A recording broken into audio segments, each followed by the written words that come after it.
Assalamualaikum teman-teman, selamat berjumpa lagi dengan saya Abdurrahman dan masih tetap di channel Abdurrahman ya. Dan masih tetap juga mengupas tentang seputaran gangguan asam lambung dan sensitif psikosomatis.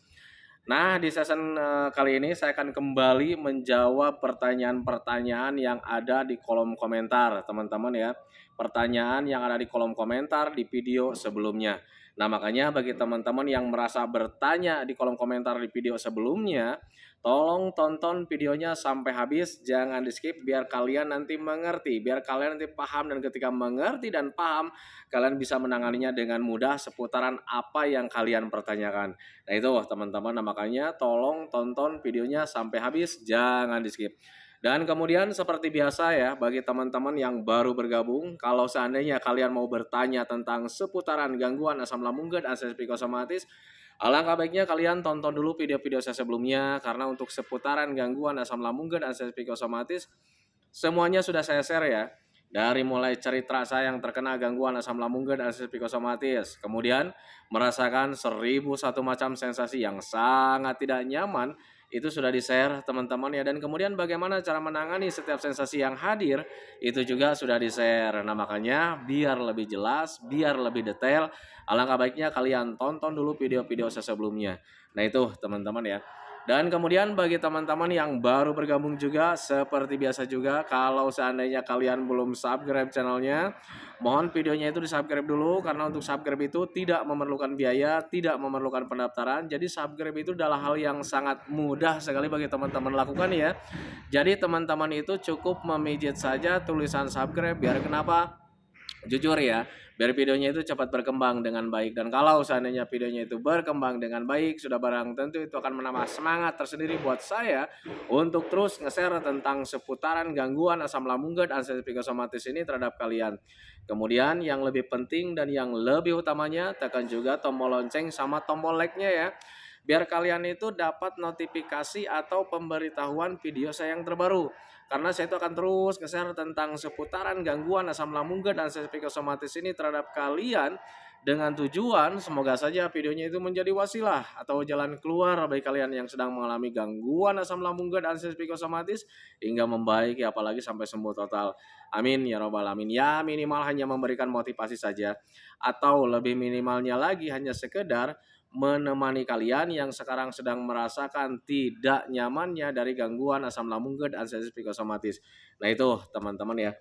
Nah kembali lagi ke topik utama teman-teman ya, tetapi sebelum videonya saya lanjutkan, seperti biasa mohon maaf sekali kalau seandainya pertanyaan kalian ada salah satu, misalkan ada sebagian pertanyaan kalian itu tidak terjawab teman-teman ya, karena memang terbatas oleh waktu. Nah itu teman-teman, tetapi perlu kalian ketahui, kalaupun pertanyaan kalian tidak dijawab tentang seputaran sensasi yang kalian rasakan teman-teman ya, kalian itu bakalan membaik, kalian itu bakalan sehat, kalian bakalan sembuh teman-teman, dengan catatan kalian konsisten saja dengan 3P-nya teman-teman ya. Jadi apapun yang terjadi, konsisten saja dengan 3P-nya. Pola makannya tetap dijaga, pola hidupnya tetap dijaga, pola pikirnya tetap dijaga, kemudian minumnya minimal 8 gelas dalam sehari, jangan sampai kurang.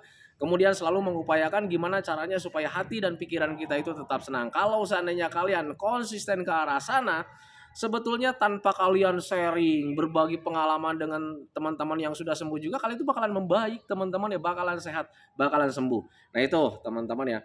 Nah biar waktunya tidak terlalu panjang teman-teman ya, pertanyaannya langsung saja. Ini pertanyaan pertama itu dari Gaul Gilak. Dari Gaul Gilak. Sering sesak, kemudian gelisah, keringat dingin. Apa itu ya? Nah untuk orang-orang yang terkena gangguan asam lambung dan sensitif psikosomatis sering mengalami hal seperti itu teman-teman ya. Kadang sesak itu selalu hadir teman-teman, tetapi ketika dicek ke dokter itu selalu dinyatakan baik-baik saja. Kenapa bisa seperti itu? Ya karena itu dari apa ya, respon tubuh ya. Respon tubuh saat kita sedang terkena anxiety disorder. Kita saat terkena gangguan asam lambung ada rasa tidak nyaman, kemudian kita diikuti dengan trauma juga teman-teman ya. Saat di awal-awal saat terkena gangguan asam lambung dan sensitif psikosomatis rasanya seperti mau mati teman-teman ya. Nah itu, nah makanya ketika sekarang ada perubahan sedikit saja dari gangguan medis, kita mengalami ketakutan teman-teman ya. Walaupun takut itu ya kadang tidak kita sadari teman-teman ya, padahal setiap harinya kita mengalami ketakutan. Kita berpikir tentang inilah, kenapa begini nih, kenapa begitu tuh. Nah itu teman-teman, tanpa disadari di situ ada anxiety disorder. Dan untuk sesak itu sebetulnya cuman respon tubuh saja ketika kalian mempunyai rasa takut atau rasa was-was atau gelisah gitu teman-teman ya. Karena ketika dicek ke dokter itu bahkan ke bagian paru saja itu selalu dinyatakan baik-baik saja. Nah itu teman-teman, kemudian selalu mengalami keringat dingin. Nah ini teman-teman ya, orang yang terkena anxiety disorder pasti mengalami keringat dingin ya, karena kita itu tidak mau ada perubahan ke hal-hal negatif teman-teman ya, pasti kita mengalami keringat dingin seperti itu teman-teman ya. Nah sekarang solusinya gimana? Kalian harus tanamkan dalam pikiran kalian teman-teman bahwa kalian itu bakalan baik-baik saja, karena memang pada dasarnya kalian itu bakalan baik-baik saja teman-teman. Kalian itu bakalan sehat, kalian bakalan sembuh teman-teman. Kalau seandainya kalian masih kurang percaya diri juga gitu teman-teman ya, apa benar nih ini bakalan baik-baik saja? Tengok keadaan kalian saat ini teman-teman ya, sudah berapa lama kalian mengalami gangguan ini teman-teman ya. Apakah sudah mati? Kan tidak teman-teman ya. Gangguan ini tidak berbahaya, hanya mengganggu saja. Tetapi perlu kalian ketahui, gangguan ini juga bakalan terlewati dan kalian itu bakalan sehat lagi, bakalan sembuh lagi. Nah itu teman-teman, makanya usahakan tanamkan dalam pikiran kalian bahwa kalian itu bakalan baik-baik saja, karena memang pada dasarnya kalian itu bakalan baik-baik saja. Kemudian selalu mengupayakan gimana caranya supaya tenang, supaya rileks gitu teman-teman. Jangan selalu kepikiran tentang hal-hal yang tidak diinginkan. Nah itu teman-teman, buang jauh-jauh pemikiran-pemikiran yang membuat kita itu banyak ketakutan teman-teman. Adapun kalau seandainya ketakutan itu selalu hadir dalam kepala kita, itu cuma permainan pikiran saja. Permainan pikiran dari trauma teman-teman, dari anxiety disorder. Nah itu teman-teman, makanya saya selalu bilang sama teman-teman itu, tanamkan dalam pikiran kalian bahwa kalian itu bakalan baik-baik saja. Kemudian alihkan pemikiran-pemikiran yang negatif itu dengan cara seperti apa? Sering hiburan. Nah itu teman-teman ya. Nanti juga ketika kalian sering hiburan, nanti pikiran-pikiran negatif itu tidak ada dan kemudian ketakutan tidak ada. Sudah pasti napas, kemudian gelisah, keringat dingin dan sebagainya itu tidak ada teman-teman ya. Itu yang saya rasakan dulu saat terkena gangguan asam lambung dan psikosomatis di masa-masa pemulihan. Nah itu teman-teman ya. Nah kemudian selanjutnya Jenny Dian 2804. Aku sudah baikan, tapi kalau habis sarapan suka nggak enak, tapi kalau habis makan siang atau makan malam biasa aja, gimana caranya? Butuh pembiasaan teman-teman ya. Kenapa ketika sarapan itu sensasi suka hadir? Misalkan seperti itu teman-teman, tetapi kalau udah agak siang, udah makan siang gitu teman-teman ya, itu kita baik-baik saja. Kenapa bisa seperti itu? Orang yang terkena gangguan asam lambung dan psikosomatis energinya mudah hilang teman-teman ya. Kita mungkin makan terakhir jam 6. Nah dalam 12 jam itu, jam 7, jam 8 malam, jam 9 sampai pagi, kita itu nggak terisi energi, nggak makan gitu teman-teman ya. Akhirnya wajar kalau seandainya kita itu kalau di sarapan di awal-awal itu suka ada sensasi kayak macam nggak enak, nggak nyaman gitu teman-teman ya. Tetapi berbeda ketika siangnya karena mungkin sudah terisi teman-teman ya, tenaga hadir gitu. Di situ juga ada pembiasaan juga gitu teman-teman. Kita biasa-biasa saja. Nah itu teman-teman, makanya usahakan pahaminya ke sana. Jangan pernah kenapa ya nih setiap sarapan nih nggak nyaman nih.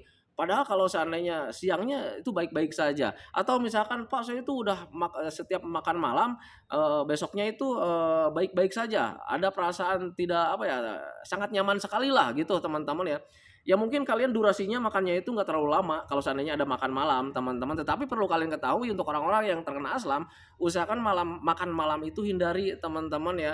Saat terkena aslam usahakan hindari makan malam, karena makan malam itu nggak cocok teman-teman untuk orang aslam. Kenapa saya katakan nggak cocok? Karena untuk orang aslam itu membutuhkan tidur yang cukup. Sementara kalau seandainya kalian makan malam, itu kalian nggak bisa tidur, harus nunggu dulu selang 2 jam atau 3 jam teman-teman. Dan bayangkan ketika nunggu, sudah pasti nanti durasi atau jam tidur kalian itu terganggu.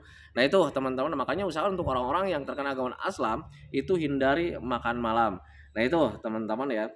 Tetapi kalau misalkan kalian baik-baik saja, apa saya baik-baik saja ya, mungkin kalian itu kalau seandainya setiap sarapan ada sensasi tidak nyaman, tidak enak itu, yaitu karena terpengaruh dari durasi waktu.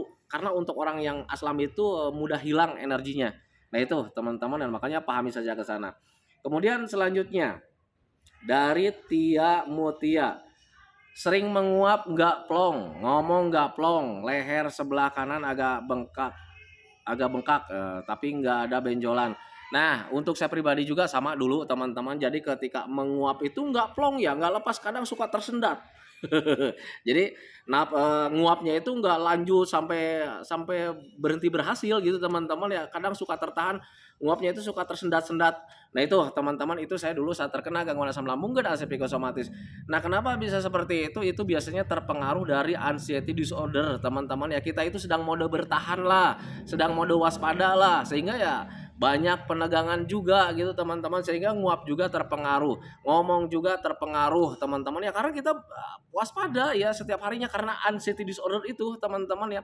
Semakin kita waspada, semakin kita itu banyak penegangan, sehingga hal apapun selalu terpengaruh. Nah itu teman-teman, tetapi nggak usah kalian perhatikan, nanti juga kalian nguapnya akan lancar. Saya juga dulu seperti itu, lama saya nguap itu tersendat-sendat teman-teman, jadi nguapnya itu kayak macam tertahan, lanjut lagi. Nah itu teman-teman, nggak lancar teman-teman ya, tetapi ya nggak apa-apa lah, nanti juga membaik dengan sendirinya. Kemudian leher itu agak membengkak itu karena terpengaruh dari penegangan otot teman-teman ya, bisa ke sana, atau bisa juga karena memang kita posisi tidurnya itu terlalu sering di posisi tertentu gitu teman-teman, jadi posisinya itu aja gitu ya. Malamnya kita posisi tidurnya begitu, malam besoknya posisi begitu lagi, itu bisa seperti itu teman-teman ya. Aneh sebetulnya teman-teman, tetapi itulah ciri khas dari gangguan asam lambung dan asam psikosomatis. Ketika orang terkena asam, kalau seandainya posisi tidurnya itu selalu begitu-begitu saja, itu suka berpengaruh teman-teman, termasuk ke bagian leher. Saya juga dulu sering ya mengalami leher bengkak, kayak macam nengok aja sulit gitu teman-teman ya. Itu pengaruh dari otot, penegangan bisa, atau bisa karena kita itu posisi tidurnya itu dalam posisi tertentu dengan begitu sering, dengan begitu lama. Nah itu teman-teman. Nah solusinya gimana?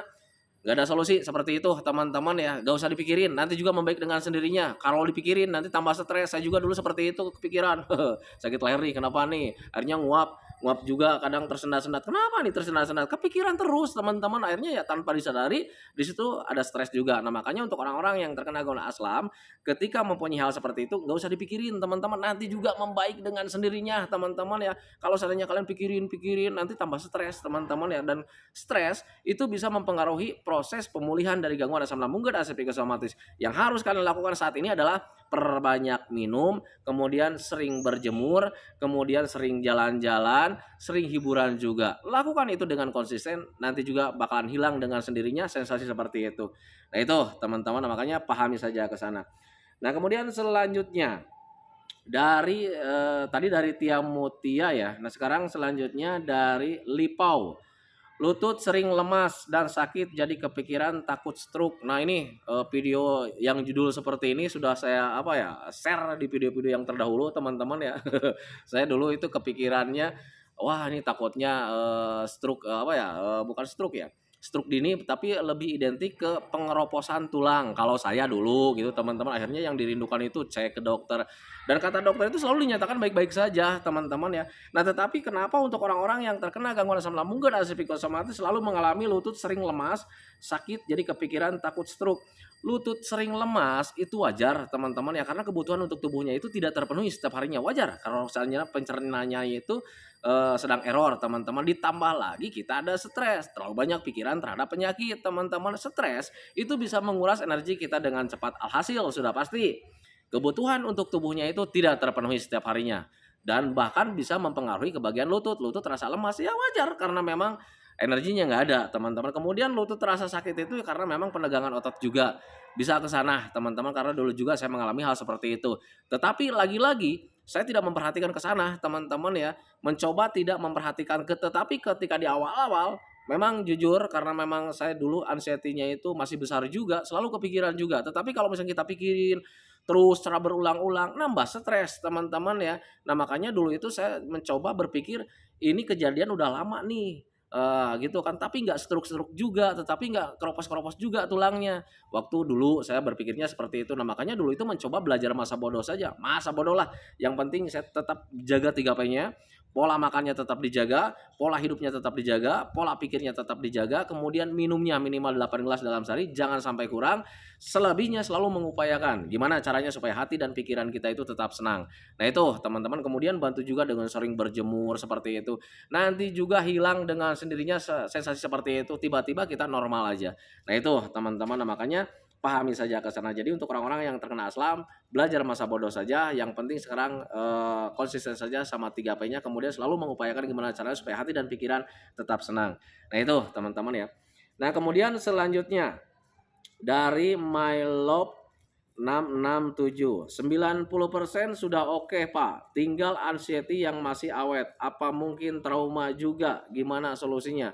Betul teman-teman ya, jadi ketika orang yang terkena gangguan asam lambung dan asam psikosomatis sudah merasa sehat gitu teman-teman ya, sudah bisa beraktivitas, tetapi yang namanya ketakutan masih ada, itu sebetulnya dari trauma teman-teman ya, kita itu trauma terhadap hal-hal yang tidak diinginkan. Sehingga ya segala sesuatu itu selalu diwaspadai teman-teman ya. Kadang di pikiran kita itu ya selalu apa ya, selalu hadir ya pikiran-pikiran jelek gitu teman-teman ya. Nah sekarang solusinya gimana? Selain daripada belajar masa bodoh, teman-teman kalian juga jangan terlalu belajar masa bodoh Pak, belajar masa bodoh tetapi tanpa kalian bergerak dan bergerak teman-teman ya. Jadi untuk orang-orang yang terkena gangguan aslam, itu selain kalian belajar masa bodoh terhadap sensasi, kalian juga harus bisa selalu mengupayakan gimana caranya supaya hati dan pikiran kita itu tetap senang, banyak beraktivitas, banyak melakukan hobi-hobi yang menyenangkan. Nah itu teman-teman makanya usahakan ayo mulai dari sekarang ketika kalian selalu hadir di pikirannya itu tentang kematian, tentang penyakit, tentang dan sebagainya ke hal-hal yang menakutkan gitu teman-teman ya. Selain daripada kalian belajar masa bodoh, ayolah dari mulai sekarang bergerak melakukan hobi-hobi yang menyenangkan, bergerak melakukan aktivitas yang menyenangkan. Biar kalian itu nanti pikiran-pikiran negatif itu tidak akan hadir-hadir lagi. Nah itu teman-teman ya. Nah kemudian selanjutnya dari Mat Zari E2F, masih kembung, kerja udah bisa, rokok terus, makan pedas nggak berani. Nah untuk orang-orang yang terkena gangguan asam lambung dan asam psikosomatis ketika masih kembung berarti asam lambung kalian itu belum normal teman-teman ya. Jadi ya masih kurang normal lah. Tetap walaupun misalkan kalian itu sudah bisa beraktivitas, sudah bisa melakukan apapun, tetapi kembung-kembung itu selalu hadir juga gitu teman-teman ya. Itu tinggal di pembiasaan saja sebetulnya teman-teman ya, karena jujur dulu juga saya seperti itu ketika di ambang 95% teman-teman ya. Saya kerja udah bisa, aktivitas udah bisa, teman-teman ya, sudah nyaman lah, tetapi kadang ada kembung gitu teman-teman sedikit gitu. Besoknya membaik lagi, tetapi setelah 2 hari ada lagi, selalu hadir colak-colak seperti itu. Itu sebetulnya kita itu belum sehat teman-teman ya, pencernaannya belum membaik dengan sempurna. Solusinya gimana? Itu sebetulnya tinggal di pembiasaan saja. Nanti juga itu membaik dengan sendirinya. Kemudian kalian itu nanti kembung-kembung itu bakalan hilang dengan sendirinya tanpa hadir-hadir lagi. Nah itu teman-teman ya. Kemudian untuk pedas, usahakan ketika kalian belum sembuh total, usahakan pedas itu hindari saja dulu teman-teman. Tetapi kalau misalnya kalian bersikeras juga, tapi Pak saya itu pengen cepat normal lagi, misalkan seperti itu teman-teman ya. Usahakan kalian makan sambalnya itu dijaga kapasitasnya, jangan sampai berlebihan. Kemudian persentase pedasnya juga jangan sampai berlebihan. Jadi levelnya itu nggak usah level-level tinggi lah gitu teman-teman. Kemudian kalian merasa pedasnya itu cuma di mulut doang. Nah itu teman-teman ya sebagai bentuk latihan. Tetapi kalau menurut saya kalau seandainya kalian belum sembuh total sebaiknya jangan. Hindari saja dulu sambal gitu teman-teman ya. Nggak rugi nggak makan sambal juga teman-teman ya. Paling ya kalau yang sudah biasa makan sambal kurang nikmat saja sebetulnya. Tetapi kalau misalnya dikatakan rugi ya nggak rugi juga sih sebetulnya teman-teman, yang penting sehat. Nah itu teman-teman ya. Nah kemudian selanjutnya Taufik Nurjaman, sensasi aneh di kepala itu dari medis atau dari psikis?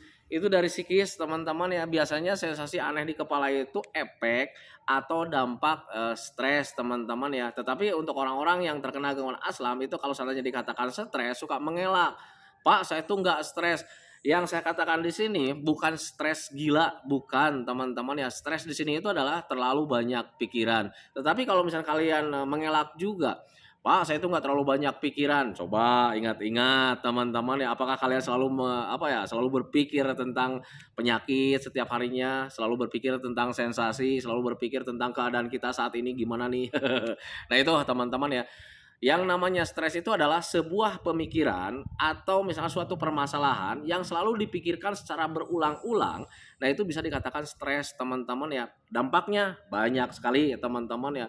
Kepala terasa penuh, kepala terasa berat, kepala terasa aneh dan sebagainya. Sehingga medis juga bisa terpengaruh kayak macam sering meriang, pegal-pegal nggak jelas, itu bisa juga ke sana teman-teman. Itu yang saya rasakan dulu saat terkena gangguan asam lambung dan asam psikosomatis. Nah, makanya untuk Taufik Nurjaman nih, kalau seandainya ada sensasi aneh di bagian kepala itu sebetulnya dari psikis, bukan dari medis. Nah, makanya hindari stres, mulai dari sekarang belajar masa bodoh, toh masih sekarang sampai detik ini juga masih hidup, berarti ini bukan penyakit yang berbahaya, ini cuman gangguan. Selebihnya kalian harus selalu mengupayakan gimana caranya supaya hati dan pikiran kita itu tetap senang. Nah itu teman-teman ya, kalau seandainya kalian lakukan hal seperti itu, nanti stresnya nggak ada, tiba-tiba kita sudah sehat aja.